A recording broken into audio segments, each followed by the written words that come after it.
Welcome to this Draw My Life about the Russian sleep experiment.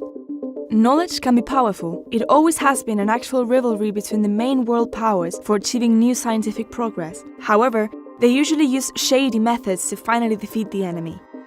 The old Soviet Union was one of the countries that invested more money in science. Some of their experiments have been revealed in the last decades, but some others are still in the dark.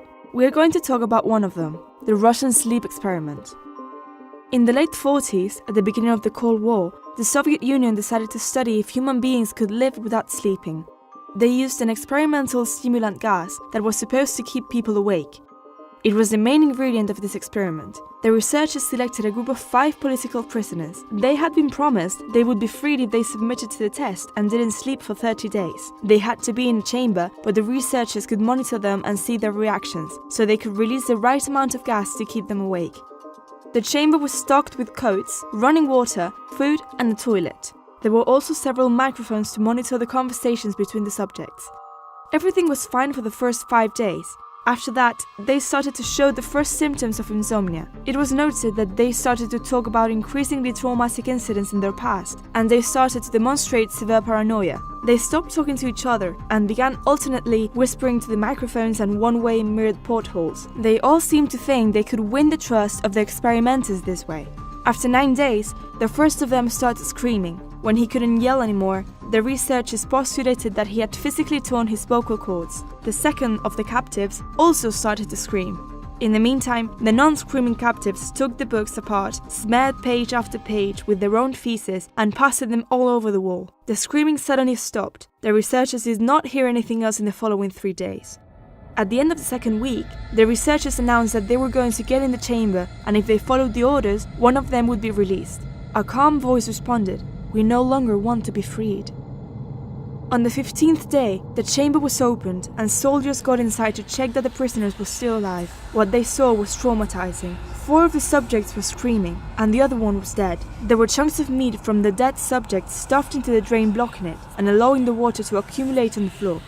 The prisoners that were still alive looked like zombies. All 4 surviving subjects had large portions of muscle and skin torn away from the bodies. The subjects put up a fierce fight in the process of being removed from the chamber. They begged for the gas to be turned back on. One of the subjects was gravely injured. The medical researchers attempted to sedate him. He was injected with more than 10 times a human dose for morphine and died. The one whose vocal cords were destroyed shook his head in disapproval when the doctors were going to sedate him. When the surgery ended, he asked for a piece of paper and wrote a note to the surgeon, "Keep cutting." The other 2 subjects were given the same surgery. The moment they could speak, they were again asking for the stimulant gas. The researchers asked why they had injured themselves, and the response was, "I must remain awake."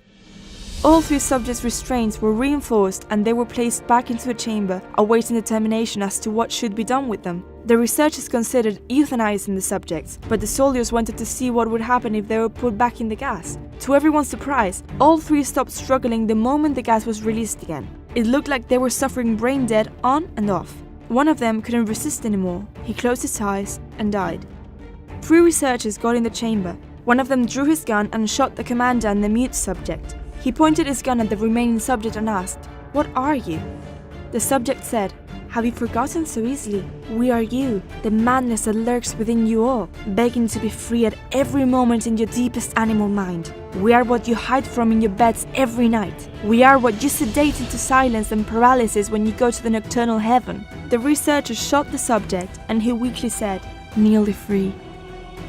The Russian sleep experiment went viral on the internet. Everyone thought it was real, but the author of the story denied it. However, we will never know what kind of experiments the Soviet Union carried out. If you liked the Russian sleep experiment video, give it a big thumbs up and subscribe to this channel. Leave us in the comment section down below what would you like to see next time. See you on the next video! Полностью разбит.